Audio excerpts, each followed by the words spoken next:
Hey, what's up, you guys? It's Kelda Music here with Diva Talk Live, powered by Bay Area Compass.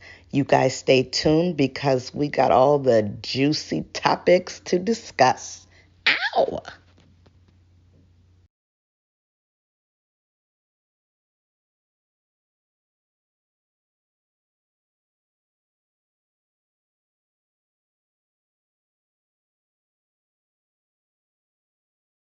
What's up, y'all? It's Kelda Music here on Diva Talk Tonight, the podcast. I have some special guests on the show today. I actually go way back with this fella because he had me on his show on KPFA a long time ago. I remember it was like around midnight on a Friday. I'm like, damn, I gotta be there at midnight? Like, oh man. But and he brought along his friend with him today. Everyone, please welcome Mac, Reem, and Lee. Yeah. Okay. So, Mac Reem, just to talk about you a little bit, like I said, we go way back. Yeah. And you were related to one of my homegirls, or you, obviously you're her brother. Yeah. Shout out to Yolanda, big old pretty girls. BOPG, baby. Yep, that's right. All day, all day. What's up? Yeah, that's my sis, man. She been in this game a long time, and yeah. like I said, I'm just proud of her and where she at, where she started from, and where she at right now. And I'm her biggest fan, so yeah. I love my sis. Yes, that's what family's for. Yes, indeed. Yes. So, now you're working on a project with my homeboy Pharaoh. Oh yeah, Shout out to Pharaoh Films. Shout out to Pharaoh Films. Yes, right. Vampire in Oakland. Oh, Tell us man. about that. Oh man, it's actually a spinoff of his book, Gothic in Oakland. Mm-hmm. And, he wanted to do a film about this movie because the book is actually good. It's 3 parts. I gotta get the book. It's 3 parts, Mm-hmm. but the book is good. Mm-hmm. Pharaoh is he has a keen eye for Bay Area talent. Yes. You know? Yeah. Mario Hodge is actually comedian. Mario Hodge is actually the lead vampire, Okay. along with Don P. Shout out to Don P. Shout out to Don P. And we have ambitious model ladies. Shout out to Eastside. That's right. That's yep. right. That's uh-huh. right. That's right. So it's a nice cast, man. So yeah, we still in production right now. So. Mm-hmm. What role do you play? What's your role? I play a street dude, half vampire friend. You know, I'm one of them that act, you know, a good cool dude. Mm-hmm. But then I'm turn into not vampire. not a cool dude. Like Vampire in Brooklyn, huh? It's Oakland, boy. Them vampires is hard, Oakland. yeah, a little bit more. Yeah, them vampires hard, Oakland, man. I'm telling you. Okay. Yeah. And so now, also too, you wear different hats in the industry. You work with a few artists. Yeah, right now I'm working with EBR as well. Okay. I have an artist named Dirty Don from South Carolina. He's out of California, by way of South Carolina. Mm-hmm. He's got a different, distinct sound of music. It's kind of old school, but at the same time he brings a new style. As well as I'm working with an artist who's been in the game. He dropped his first album in like 1988. His name is Big Twan. He's been in the game a long time, so right now he's just reinventing himself, and we're just trying to build another platform for him too. So I was gonna ask you, you know, me being an artist, and I've been in this game for a long time. How is it like working with artists that are, you know, over 30 years old and still good I music? mean? To me, I consider it good music. Good music is never get old. That's right. Never get old. That's right. And to format good music, but you have to take time to create. And right now, I'm not mad at the youngsters. I love what they're doing because it's new and innovative. Yeah. They can go on there and make a song about anything. Right. So it's a good thing to work with artists over 30 and to transform how things used to be to how they are now. So it's I'm good with that. My favorite artist. I was about to say, who you listening to now? Who's your favorite artist? As far as who's my favorite artist overall, a lot of people trip off when I tell them. But my favorite artist of all time is Madonna.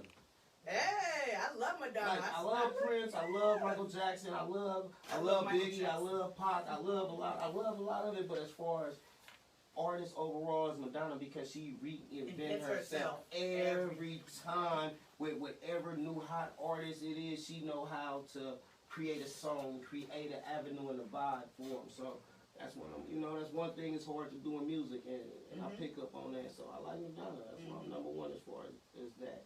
Okay. You know.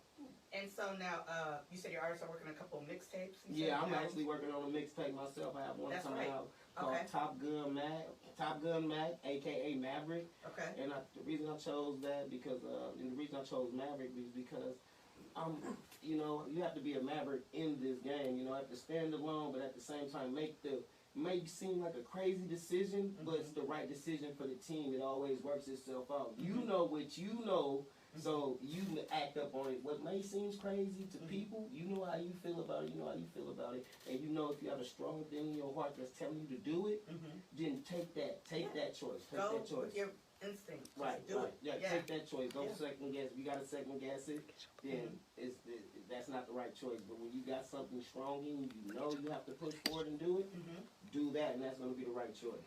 And that's what you remind me of, like just someone who's just going to go with it. Right, If you believe in something, you just go with with it. Go with it. You know what I mean? You're going to make people like it. Yeah, you know period, because you get installed with things. God gives each one of us a gift. And when he installs something in you and he give you a foresight, intuition, and telling you to do it, just quit fighting him. Quit fighting him and just do it. Because, you know, it might seem, like I said, it might seem something dangerous. You might have to walk through fire. You might have to climb the highest mountain you ever climbed. Yeah. But do it. Because trust me, when you finish, the prize and reward on what you're going to get is going to be way more than what you even thought.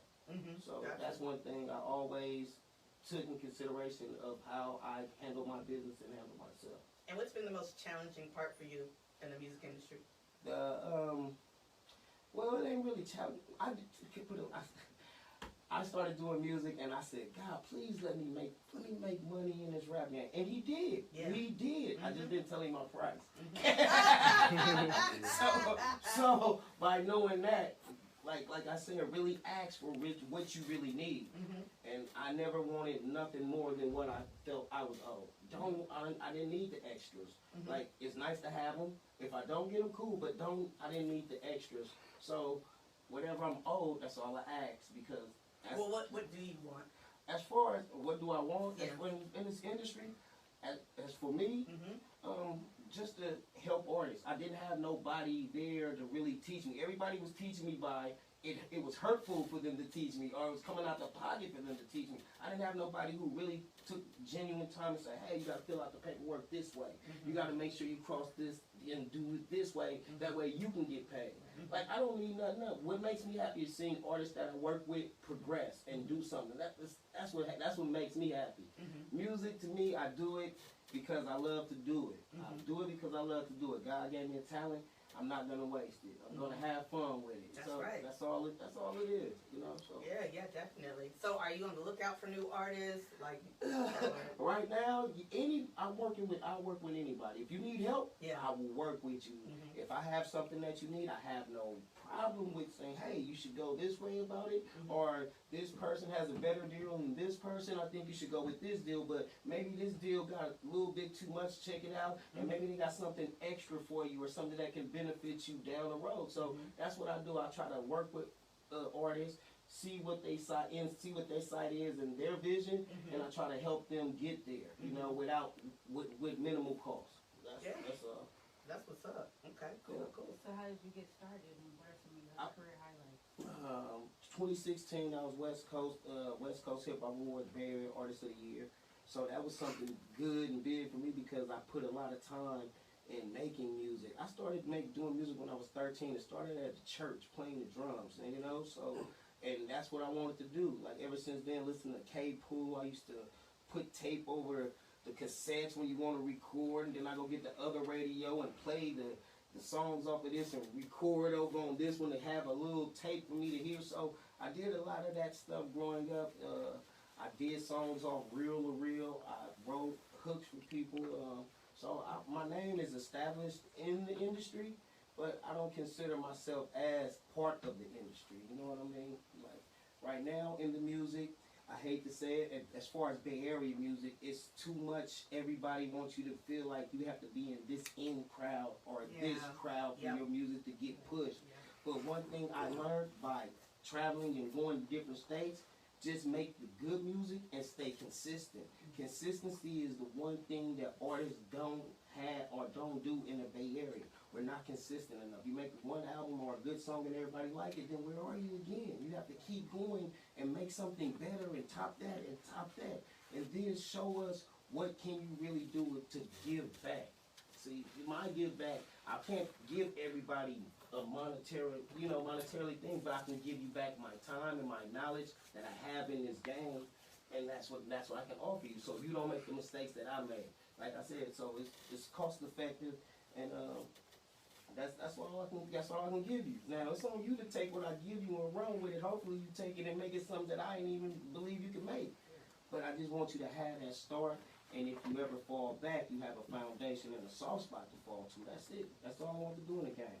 I know down south, I've been to Texas, I've been to Atlanta, I've been to Texas a couple of times and performed, every time most of the time I go down there because of the love and respect that they have for music.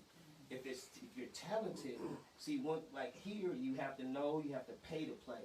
Out there, you just have to have talent. Talent's gonna stand out. It's gonna stand out. So all you have to do is have talent and be in those positions. So that's it. Just make sure you. First things first. I forgot to say this, and this is just the real thing. Put God first in everything. Everything. Whether if you think it's a bad situation, putting everything. And trust me, like total control, everything. I didn't realize I learned that from my big sister. I love that girl. Like for real. So, but true and all, putting in every situation, whether you think it's a bad situation or whatever, put him in it. Put him in it. Right. You can't fight none of these fights on earth. Put him in it if you want to be successful. Okay. That's all I can say on that. All right. Well, I wanted to chat with Lee here. Lee, how you doing? I'm doing just fine. Okay. I'm pretty good, thanks. Right. Thanks for coming. Oh, you're welcome. So, can you tell us a little bit about yourself? I know you manage your daughter. Her name is Nia Rose. Yes, I am a man of many hats. Tell us everything. Tell us everything you do. I produce. I manage. I'm a photographer. Okay. I'm a bail bondsman. All right. Your mentor. Mentor. Get that. Coach basketball. Youth basketball. Coached that for 20 years. A DJ. Okay. And the list goes on. The list goes on. Yeah, that's cool. Okay. One thing I learned about having that hat is you never be broke. That's right. That's right. Right. That's right. Oh my God, yes. That's what the youngsters need to know. I mean, keep yourself busy. Stay out of trouble. Yeah, tell me about it. People always tell me, you can't multitask because then you won't be focused on something. I'm like, you can focus on multiple things. Right. You know what I mean? Right. As long as you see it all the way through and you just take your time out and do what you got to do, you can be successful. You know what I mean? Right. So it's okay to wear many hats. Right. I multitask every single day. Yeah. Every single day. So back to your artist, like, what are you guys doing right now? Right now, Nia Rose, she just released her a single. It's called Say My Name, featuring Mr. Fab. Shout out to Mr. Fab. Shout out Fatty. And what that song is pretty much about is about everything that's going on right now in society, with the police killing our young men and women, and all the injustice that's going on throughout the United States, and elsewhere, but mainly here in the United States. And how she came about that one day was, if I'm not mistaken, what's his name? Oscar Grant. And this song, believe it or not, is about 3 or 4 years old. We just been holding on to it, and we haven't really just been holding on to it. We just been trying to find the right time to let it go. So have you guys been doing any light promotion for it? Like, right. Okay. But now you're going into full force with it, like just. Well, right, exactly. What it was that I got a phone call.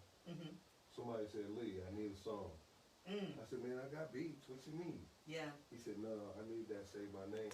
Dang. I need that Say My Name, and I need it now. Yeah. And he said, Taco. Taco Spot Smasher Taco. Yeah, Spot Smasher. Yeah, and he said, man, we need that right now. And that is because he heard it after we first did it. And it all came through. And he said, I was sitting here looking at TV and I'm seeing all this injustice going on. He said, man, say my name. Say my name. Nia Rose, say Say my name. And so with that being said,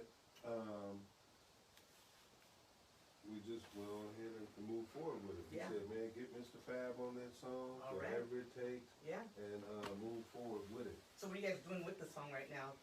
So right now, it's up on all social media outlets. You know, iTunes, Spotify, all the music outlets. Spotify, TikTok, everywhere. Deezer, it's on everything. And right now, what we're trying to do is plan the video for it, and that's a difficult task. But then again, at the same time, we don't want to get in the middle of a what you call those the movement, the little movement where they have downtown tearing up. That's not what we're about. Right. You know, we're pretty much about empowerment. Empowerment, but peaceful. Right. That's the key. So some of the ideas that we have for it is me taking my camera and going downtown and videotaping a lot of the art that they have downtown Oakland because they have a lot of it. You know, that's right. And I think what really just set the tone was Floyd's death. Floyd's death just made it where it's just like, you know what, this has to come out now. Yeah. How did that affect you? You know, as a well, being honest with you, I just got to chill. Yeah. And that is because some of our young black men and women, they don't understand. And as I sit here, I'm looking around, there's a lot of things that I speak on a daily when I'm bailing people out. You know, I've been to jail before, but I only been to jail one time. It just took that one time for me to change everything. You know, and being that I seen the Floyd, the situation with George Floyd, is that, you know, man, that gave me chills. Like, man, that could be me, that could be my son, that could be my nephew, that could be my friend, that can be one of these young men that I coach basketball. Could be a young lady. You know, that's right. It goes for every. You know, it doesn't hold no bearings on anybody. Anybody can be in that situation. And then when I seen that situation, all I can do is when I looked at it, I was just like, this is wrong. This is wrong. This is wrong. Yeah. And you know, I hate to say it this way, but I'm just saying it as I see it. And that is, the strangest thing is, most people don't look at it this way. But police officers, to me, are gangs in uniform. They have too much power. Yeah. Too much power. And they abuse it. And And like I said, when I seen that, that's the first thing came to my mind. They got too much power. And not only do they have too much power, you got officers standing around watching. You know, they watching, and then they ready to harass someone else for speaking out on the actions that was happening right there before. So when I seen that video, I was like, oh my God. And you know, I thought about saying my name, but matter of fact, the same day I looked at that video, I got that phone call. Wow, that's crazy. Say my name. And if you can't check it out, Nia Rose, Instagram, California. The name of the song, as I said, Say My Name, featuring Mr. Fab. It's on all social medias. It's everywhere. Check it out. Go listen to it and support. Yeah, definitely. Just support, you know? I'm going to definitely take a listen. Yeah, it's dope. I got it with me. Okay. I got it with me. Okay. So tell us, you work for bail bonds. What do you do? I've been doing bail bonds for 30 years now. Wow. So you bailed out a lot of people. I bailed out a lot of people. And how I got into that? Yeah. I went to jail. And when I was in jail, I was like, man, there's a lot of people in here, including myself, that don't look like they belong in here. And not only do they don't look like they belong in here, everybody that go to jail, keep in mind, it may sound like, okay, he went to jail, he did that. But then again, everybody is not a bad person. There are some people that deserve to go, and deserve to be there.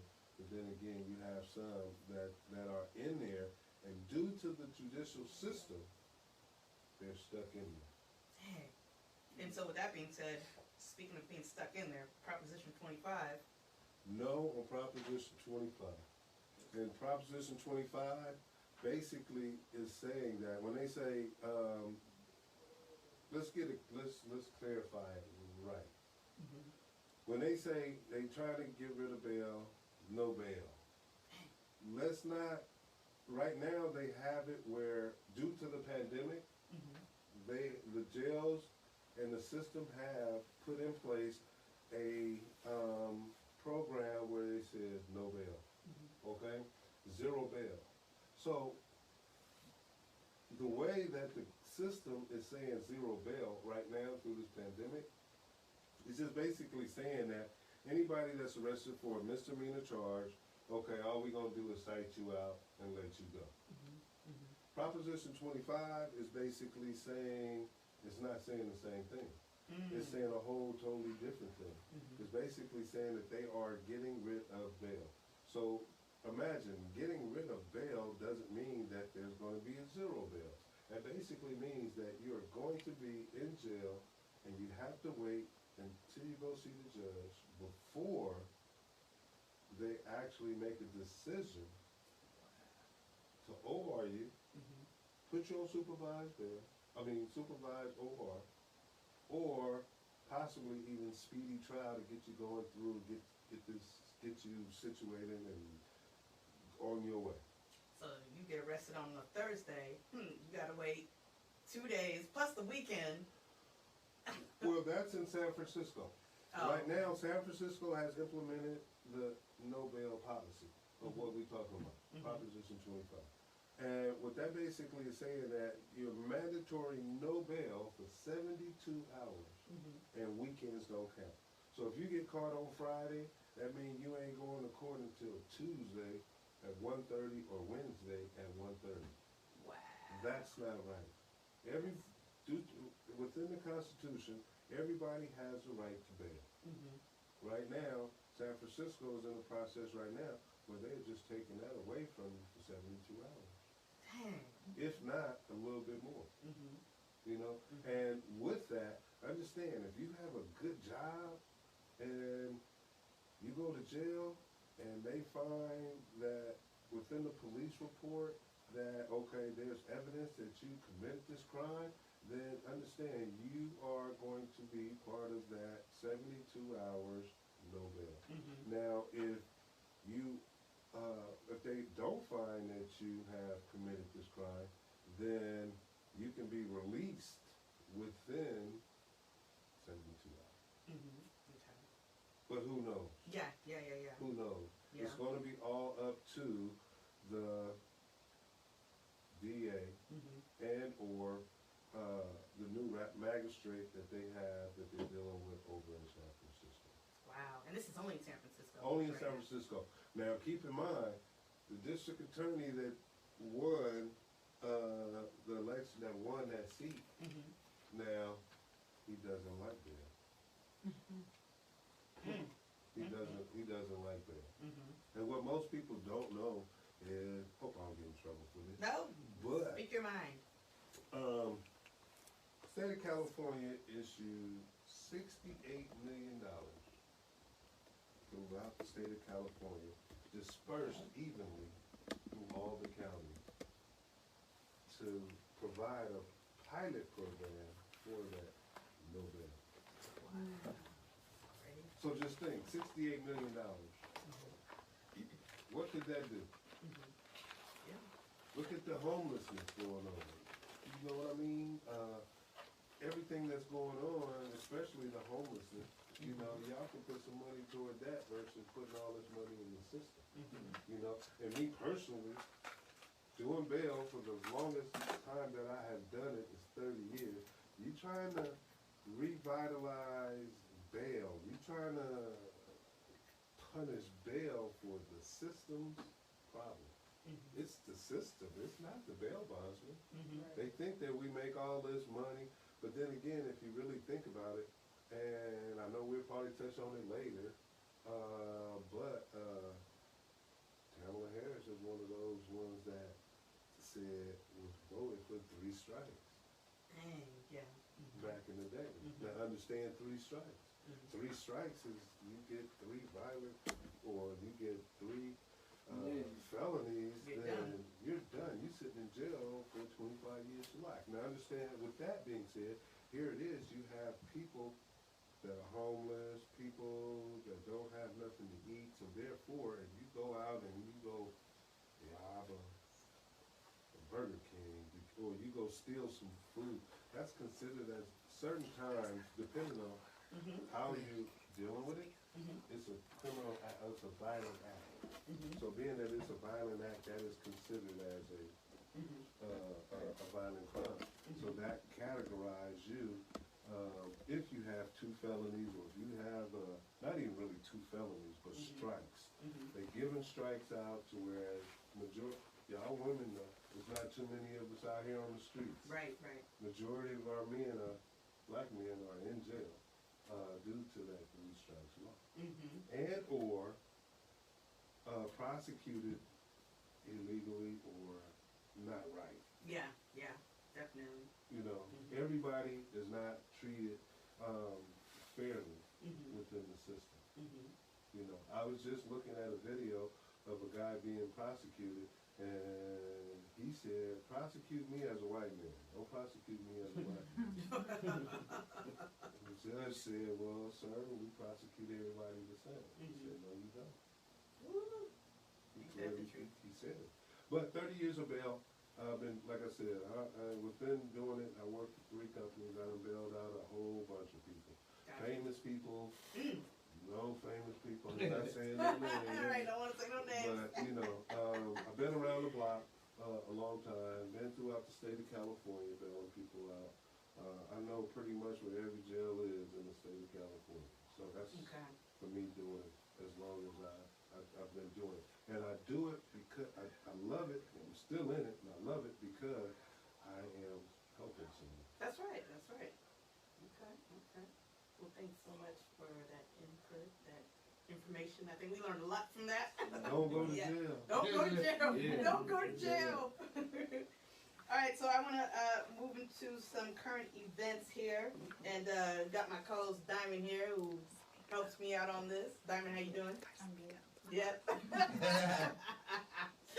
Okay, so social media is on fire about the 2020 election, as it should be. Without asking you or who you're voting for, unless you'd like to share, we don't expect you to stump for anyone, but tell us your thoughts on the controversies and what you feel is at stake at this time. Anybody? Well, because I know he got a lot to say. And I'm waiting for it. We waiting. But let me just speak first on that real quick, and that is, personally, I know that social media is the outlet right now. Okay, but if we really think about it, social media is what have us in this position with Trump right now. You know, I know Facebook at one time had to go sit down and speak in front of the Congress, and Twitter, in regard to allowing the participants to be able to put their slander up on the social media and talk about, you know, say like our candidates. You know, with that being said, you know, knowing that that is a big old social network, I think they should just leave it to the TV. Because a lot of stuff, even on TV, is fake news. And just imagine on social media, they don't have control of how they let some of this stuff get out. You know, that's how I feel about it. Leave it to the television, let the candidates do what they need to do, and leave all the fake news or the bad news out of social media. Okay. Yeah. What do you think about that, then? Yeah, what he said. Social media. And I definitely believe that, you know, everything that you hear or see or read is not always true. So you kind of have to, like, do your own personal research, you know, just like you were saying about the proposition. Do your own research to so that way you know what other people are saying based upon what you actually took the time out to learn, and then you can make this decision on your own. And I'm not really one for voting, especially in this time of people being weird. So. Well, with that being said, we need to vote. Yeah. Really? Who we gonna vote for? Well, hey, we Lesser of two evils right now. You would have to get you, and it's nothing.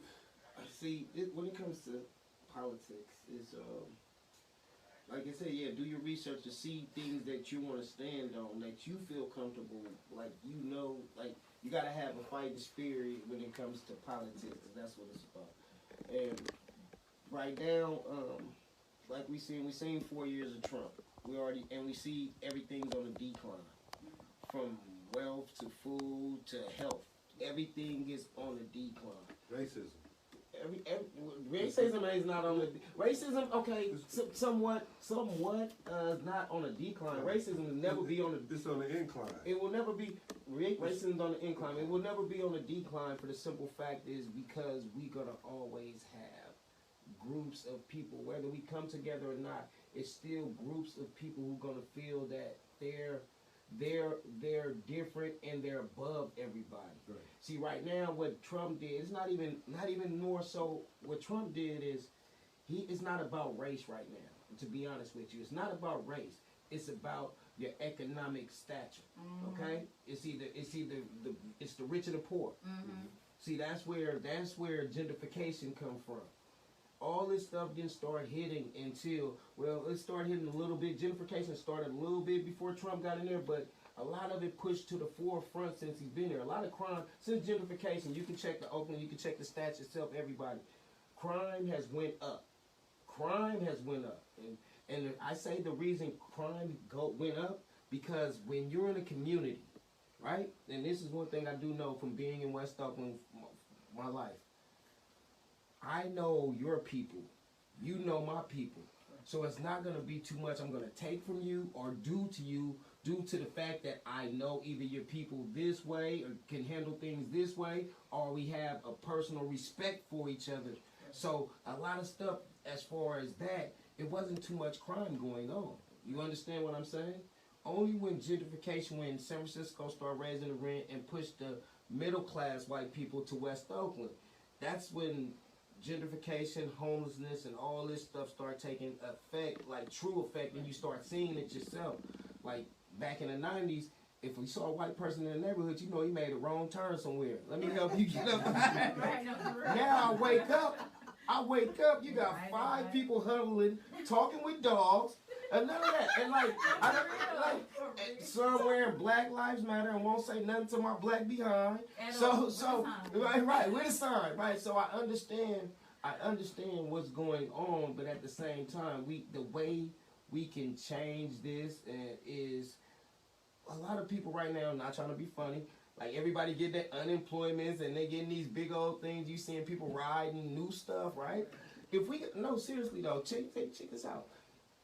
If 5, 6 people who getting these checks, won't you invest in one project first of building something, anything first, right? Then you guys build that up so you can branch off to the next person in line. So now, until it gets to the next person in line, just like the Asians do it, the Asian Empire, that's what they do. I dated an Asian girl for like 12 to 14 years, right? And this is one thing that we don't do, which we lost since Big Mama been gone. Everybody lost Big Mama, so we don't have them Sunday dinners no more. Right. We had the Sunday dinners for eating, but we didn't have the Sunday dinners for the knowledge like the Asians do. If me and you in the same class, you going to school, like we finna graduate from high school, we're going to college. If you're going for engineer, I cannot go for engineering. I have to go for something else. Right. So every week when we have Sunday dinner, you have to tell the whole family what you learned that week.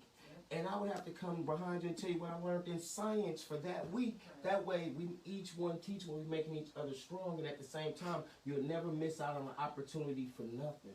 So if you know construction and you do it good, and I listen, my cousin know construction, but at the same time teaching me construction, now I know a little bit of construction. I know the basic stuff to help me go ahead and go further. Now doing these construction. For sure. And doing, and as I get further in this field now, I'm learning by technique. And now I'm making my own. Now I know how to do it a little bit my own way. So now I can take it this way and say, hey, we're not doing it this way. I'm not building blocks with this anymore. I'm building it with this, which is a little bit, better. And I can make, so you can make money. Like I said, you can make profit at the same time building each other up. That's all the Asians did, and they bring it to our community. They check over the liquor stores and then the property, but now it's the Indians, the Saudis, and now that's who run the stores now. Well, Asians used to run it, Right. but now the Saudis run it now. It's for the simple fact that's where the economy at right now. See, like how Dubai and all these places that they man-made now. We didn't have Dubai 25 years ago. We wasn't on Dubai. Dubai what? Dubai yourself something from the stove. So that's what we had. But now it's like I said, the economy has gotten stronger for the rich and harder for the poor. So that's what it is. So Do you get involved in your local politics, and how important is that to you? I actually supported in 2012. I actually was a supporter. You can go check. Well, 2011 and 12. I supported the city council. Paid to support what they were doing. And I was actually helping Jamoke and Mr. Greg Hodge. Greg Hodge is from West Oak 180 for the district, and it's good people in the neighborhood who try to do good for the neighborhood. And it seems like those people had the hardest time getting the funding and getting the real support that's needed because they have a real plan. You understand what I'm saying? Politics is basically the rubber band effect, as we say. You got to pull it just enough for me to pull it back to you because nobody's going to never win. Obama said something that's real for all of us. He said, it ain't no left wing, it ain't no right wing. Don't y'all realize the same bird? Right. So it's going to keep, the only way you're going to make that happen is you kill the bird and start over. So that's the only thing. That's why when you have Democrats, you have Republicans, we don't have no true independent. That's where we're supposed to step in. I understand, Kanye is smart enough to be, he's the dumb smart dude. No, because he understands, as crazy, like I said, it may look crazy to the world, but if you think about what he's saying, he want to be the independent. You're not the right person, but you got the right idea. Right. You understand what I'm saying? See, people misinterpret what he's doing. They taking it as him. Don't look at him. Look at the idea that he's bringing to you. He's giving you the quote-unquote truth. If you want to break down the system, remove yourself from that system and start a new system. That's what he's telling you. So you ain't got to vote for Trump. Oh, he's going to help Trump win because he's stealing votes for Trump. What he's telling you is no matter who wins this election, right? The next election, we find somebody, a strong figurehead who know what they doing in these politics, and that's who we go with. That's it, and that's all. That's how you break up a system. And that's period, point blank. That's all. That's how I feel about politics. Like I said, so I'm gonna vote. Yes, I'm gonna vote. Yes, I'm gonna vote Democrat just because Trump's in there and everything's on a decline. Now, if Trump was doing something positive and hey, I don't care about him being racist. I understand what he's saying. And he's really not racist. He say, I like black people, but I like being white more. And I understand that because I like white people. I just love being black more. So what's wrong with that? You understand? So it's a lot of stuff to it. I'm just being 100. So should we be pressuring each other on how to vote? Not really. We shouldn't because that's as an individual. Why would you do something? See, this where the problem come in. This where the problem come in. We all know what's right? We all feel what we know is right. But who's to say if it's right for that person that's standing on it? Like peer pressure didn't cause a lot of things, a lot of ripple effects in this world. Saying like you vote Democrat. Well, the only reason I'm voting Democrat, to be honest with you, because growing up, that's all we knew. Like the Democrat in my era, hey, my mom and them, everybody voted Democrat, right? But officially, black people were Republicans. So we were Republicans. We started our own because we started that. That's us. But at the same time, we was bought out by the Democrats for a vote, JFK. So you gotta just go do your history. I'm gonna be caught out because I like living. Illuminati. I like living, but I'm a son child. So I'm just saying, no, for real. But it's like a lot of stuff in the field of as far as politics is. We just need something that you feel comfortable with standing on. You feel comfortable with something living for and dying for. That's what it is in politics. If you're comfortable enough to stand on it, be comfortable enough to stand on that ground and die for it, because that's what's going to make a system work. Our blood, sweat, and tears is what built America. This is the system. This is not our system, but this is the system we accepted. You understand what I'm saying? That's all it is. So, and by the same token, we ain't got to accept it no more. You ain't got to accept it no more. We put it in a candidate who we feel is strong enough that can run, that can compete, and we support them. That's another thing. Kanye, the only reason he can do it, he's billionaire, millionaire, billionaire, got money to do it. Are you for Kanye? Who, me? Yeah. Not him as a person, but I am but for what he stands for, like the message he's putting out there. The message he's putting out there is to take away from the system. Whether, not saying because he's black, okay, he could be a Martian. If he's talking the right, if he's talking right, if they talking the right thing, if he's talking the right thing and what we stand on and what we believe and what we need to do to change the system, if we're gonna be better as people, if we all gonna get along and be better as people, cool. If not, I can live with being segregated too. Segregation is cool too. That's what it was before. The black people lived in the lower middle, white people lived in Piedmont. Hey, we got along, didn't we do it for 40 years? Well, I mean, it was funny when I first moved to Oakland, like the whole thing, because I'm from San Jose. You know? So when I moved to Oakland, people were like, it's either you live in the hills or the flats. Like, they segregated that. I'm like, well, you know, what's the difference? Like, are people different in the hills and people different in the flats? Like, it goes back to economic stature. You got money, you live in the hills. That was the perception. Flatlands was just us making it and surviving, but we make black people always make everything good, and they want to come back and you know, like that's the only thing that happened to West Oakland. I can tell you that much, because before West Oakland was gentrified. Not really. West Oakland was pretty much all black. You know, when a lot of people came back from the war and stuff, the naval base, a lot of those places, that place like 7th Street all the way by the post office, that was like jazz town. You understand? Like the best, if you was something and you was traveling the underground circuit, they called it the Chitlin Circuit. If you was traveling the Chitlin Circuit, you had from B.B. King to all of them then came to West Oakland and played down here.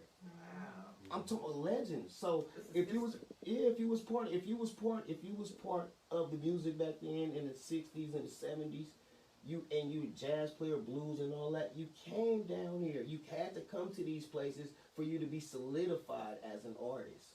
So that's what a lot of people didn't understand as far as the significance of little old Oakland. We always big. A lot of people, even from when Occupy was going on, they look to see what we doing first. We're the head of the movement. If you guys don't understand that, since the Panthers Party, from Frisco to Oakland, it's been that they watch to see what we do, and now the Bay Area has lost that edge somewhat because we lost that structure of us, because we do more fighting with each other at the top of these circles than anything else. So you know. So is there a difference between stressing the importance of voting and telling people how to vote? People are blocking each other on social media and falling out over differences of opinion, but is their opinion even really their own, or are they just repeating shit? Right, because that's where we at now. It's like I said, social media, we're at a time where everything is easily handed to us. We don't have to go get the books and ballots and read like we used to and study. Like voting, when I first got a chance to vote, they gave me a book like this to read and all. I'm like, what's that supposed to vote to? And then I just see a lady next to me and like, boy, you voting, you get a blue stamp, that's Democrats. And what that mean? Just go vote like I said, you know? You know, so, and like I said, so that's what it been. So. Yeah, no, definitely. Now, has social media had an impact on voting? And if so, have you guys fallen out with people over who you're voting for? No, I haven't. Or your just opinions on anything? No, I mean, social media has put it out there, but I don't like, me being at work, in the bail bond business, people come and go, and we have debates.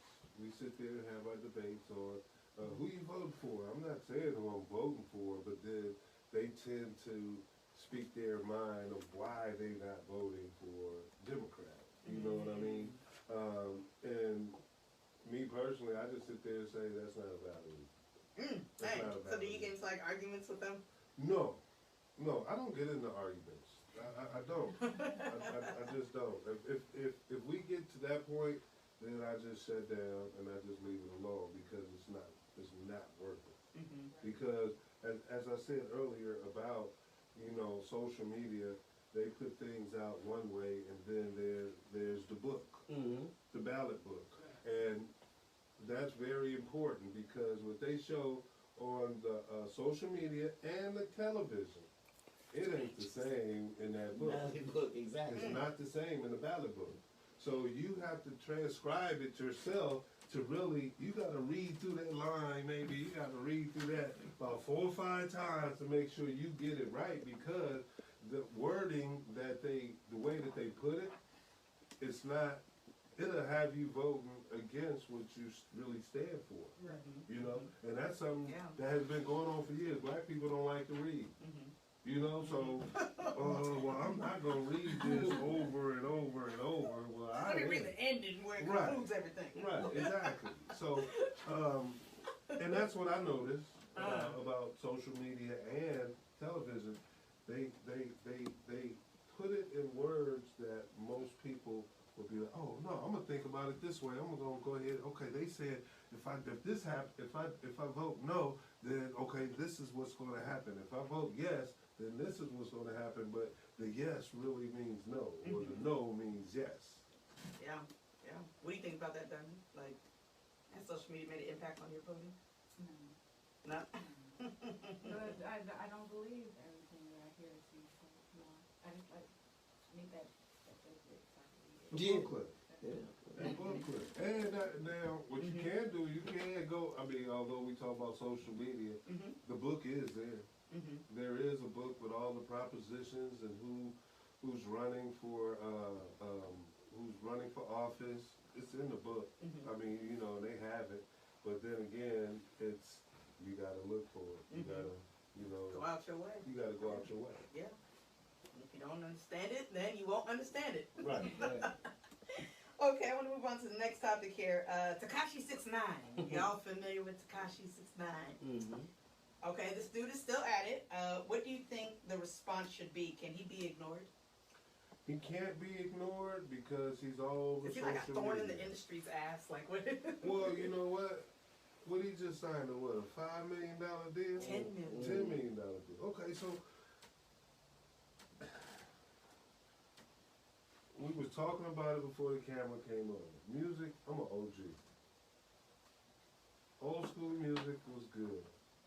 There was a message in the old school music. Music today doesn't have that same message back then.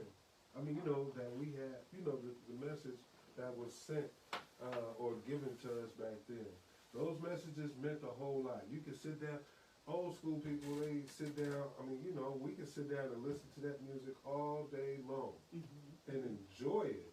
Whereas now, the music that we hear now is just like degrading women, degrading race, guns, violence, drugs. So it pretty much putting everything out there, what's going on in the streets today. And to me, that's not a good message. It's not a good message. That's just like my coworker, she's a female. And I didn't know what WAP meant. I was going to ask about WAP. I didn't know what WAP meant until she told me. Wings and pieces. I thought it was worship and praise. I'm serious what I'm talking about. See, I was thinking everything else other than what it really stands for. You know what I mean? But back to Tekashi, for me with him is that this. We've always known not to snitch. Yeah. But right now, he's not praising it, but he is, what He's he watching the culture of what hip-hop. he has been through and everything that he has done is just basically saying it's okay to snitch. Not even that. He's making it a joke. See, this is where like crossing the line, or you gotta see the big ploy and big plot that they're doing. And this is why I say that. I'm gonna say this because 6ix9ine, he was affiliated. Okay, if he was affiliated with people that he know, you understand the rules. It's not like things have. Everybody know. Okay, if you get caught, whatever, you don't tell on everybody. You got caught, right? Right. You got caught, right? Because you're making this choice. You consciously making a choice that you know you're doing something wrong. See, that's why I love the way I used to get a whooping because I knew I was doing something wrong.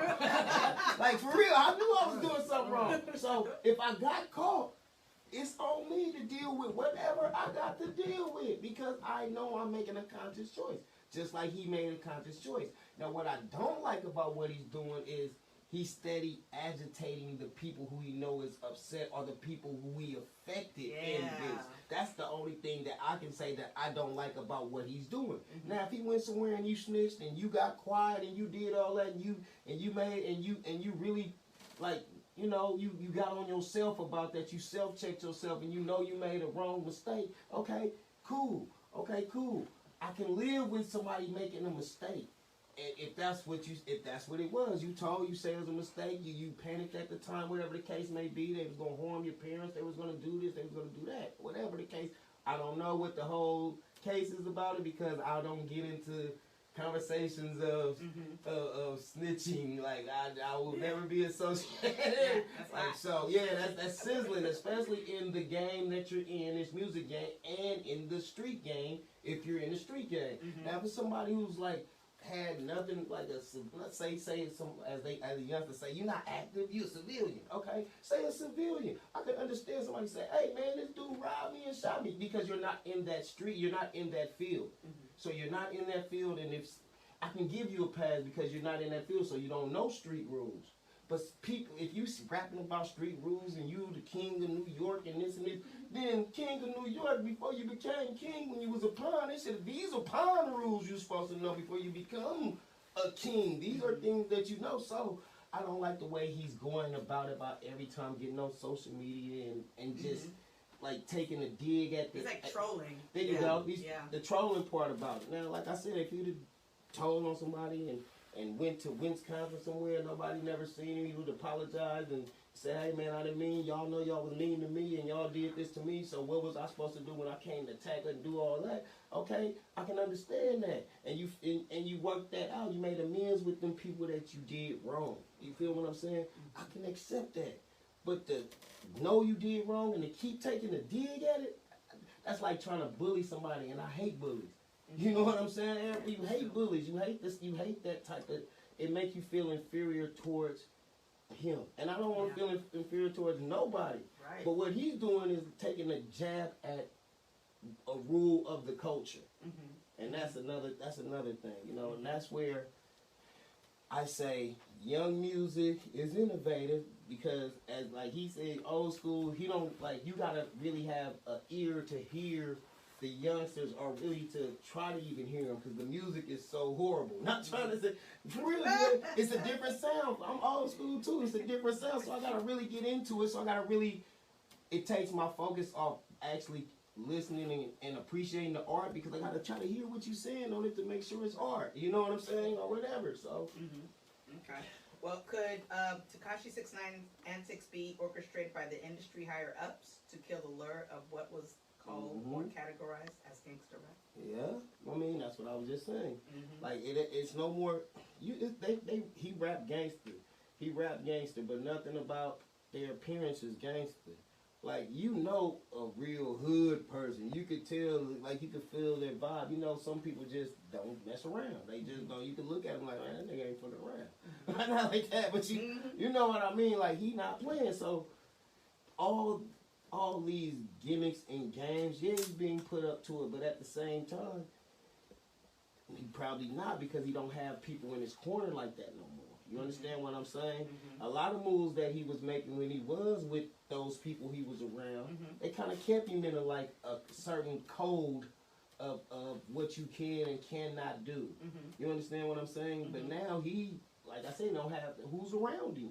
that's gonna pull his coattail and be like, because everybody around him only there for what? Money. Right. Everybody know what you did was wrong, and people ain't, they're not gonna agree with that. Yeah. But they're gonna be around you for money and what you can do, because that seems like that's all he's doing is buying friends, police, and security guards.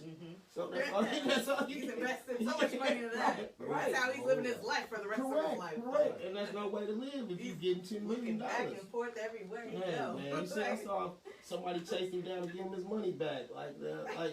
Some dude chased him in New York. He's like, yo, bro. He's like, you dropped $1. He's like, oh man, thanks. No way to live. Okay, well, I hate to wrap this up, but I have to. You guys have been great guests. Mac, Reem, Lee, and of course my co-host Diamond. We miss Brandy. Brandy, hope everything goes good with you. She's usually here with us. Okay. Any last words you guys like to say before we go? Me personally, vote no, Proposition 25. Okay. Also, go check out Say My Name by Nia Rose, featured Mr. Fab. Instagram is California 510. Okay. And support. Let's support our local artists. I just want to say shout out to everybody. Shout out to you guys for having us here. I just want to say thank you for having us here. I enjoyed the conversation. It's good to have a refreshing conversation about things instead of just who won the basketball game. Right. It's an open conversation. Yeah, or did y'all see Cardi B? Real conversation. I appreciate that. I just wanted to say shout out to my team. Like I said, EBR, Big V Entertainment, Dirty Dom, Marvelous, Big Twan, and Do Damage. Nero's. Do Damage, Nero's, and the rest of the squad, man. I just want to say thank you, and I really appreciate you guys. And appreciate the lady behind the camera, because you working hard, too. We ain't going to forget you, girl. Amazon Queen Production. We ain't going to forget you, girl. But yeah, thank you. Thank you. Okay. All right, you guys, and my single Can't Keep Up featuring Highland Star will be available on the 28th on Spotify and all the popular platforms, so check that out. Music video coming soon, and thank you guys for coming on the show. Okay, that's what's up. If you need a Warren G lookalike for the video, you feel me?